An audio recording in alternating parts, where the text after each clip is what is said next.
Welcome to Lesson Set 2. This is Activity 2.1 for Physical Science 3, PS3. Our learning target today is we're going to observe four devices and analyze what forces are acting between them and influence how they move. So the expectations for you is that you're going to complete Activity 2.1 on pages 9 through 11 from your book, and you're going to practice drawing basic models of various apparatuses. So, first of all, let's get a couple definitions out of the way. What is a phenomenon? So the book uses phenomenon from time to time. It's an event, object, or action for which observations and data can be collected. What is a force? A force is simply a push or a pull one object exerts on another. What is motion? Motion is the apparent movement of one object in relation to another object or its previous position. And a component, one of a group of objects that together form a more complex object. So later on, some of the questions in this book are going to ask you about the components. That way you have a working definition. We all have the same definition of it. So for example, the magnetic cannon that we used the other day in class, the different components are the steel balls, the marbles, if you used marbles, the magnets, the track, they're all different components. So what we're going to do first is I'm just going to show you how to draw the basic models. So in your book, they're going to be asking you to draw models. And we've done some models, we've drawn some models, some diagrams, things like that in our first book, so we're going to do some more in this book.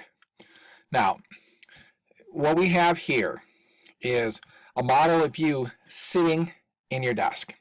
So if we back up again, draw a model of you sitting in your desk. So what do you think it would look like? Well, I already showed you a picture of it. It would look like this. So you are sitting on your desk. Are you pushing down on your desk? Absolutely. So that's what this arrow would represent. Now here's an odd question. Is your desk pushing up on you? Absolutely. If you were only pushing down on your desk and the desk wasn't pushing back, you'd push your desk right to the floor. Now, is your desk pushing down on the earth? This is where it gets a little complicated. Not really complicated, but a little confusing for some people.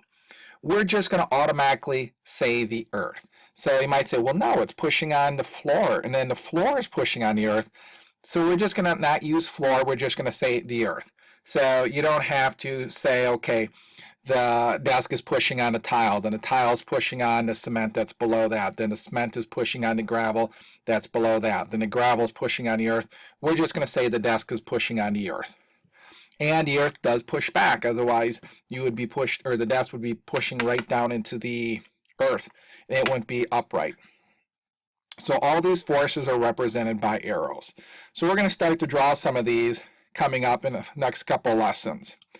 So what we're going to do today, and obviously if you're watching this video, it either means you were absent or you were asked not to do the lab for some reason, or you couldn't do the lab for some reason. So I'm just going to talk you through it. Now, if you look at your book said you're going to be taken through 4 different stations. And at each station, you're going to be answering these basic questions. Which components of the apparatus affect its motion? Construct a model of the apparatus that shows these components. So that's what you're going to be drawing, similar to the one that we just drew for you sitting at your desk. Then you're going to go, what are the forces acting on the components of the apparatus that influences motion? And these forces to your model, or add these forces to your model. And then how does the apparatus work? Write an explanation using your model. And then this just needs to be a sentence, maybe 2. Now, if you look at stations 1, 2, 3, and 4, all the questions are the same. So you're answering these questions for 4 different apparatuses. So, station 1. This is on the bottom of page 9. Flying balloon. So obviously you're not here in class, so you couldn't do it. So what we did was we set up a fishing line, and then we had this straw right here, and you taped the balloon to the straw, and you blew the balloon up, and you released it. So go ahead and answer these questions, draw these models based on what happens when you release that balloon. Go ahead, pause the video and answer the questions for station 1. Station 2. If you look in your book, if you flip the page over, station 2 says floating magnets. Now, our floating magnets are a little bit different. They're in a test tube, and they look slightly different. But here are some magnets that are floating. And you see how this magnet is floating above this one, and this one's floating above this one, and this one's floating above this one? So go ahead and answer these questions and do these things based on these floating magnets. So which components of the apparatus affect its motion? Construct a model of the apparatus that show these various components. What are the forces acting on the components of the apparatus that influence its motion? Add these forces to your model. And how does the apparatus work? Write an explanation using your model. So go ahead, pause the video, and answer those questions. All right, so here's station 3.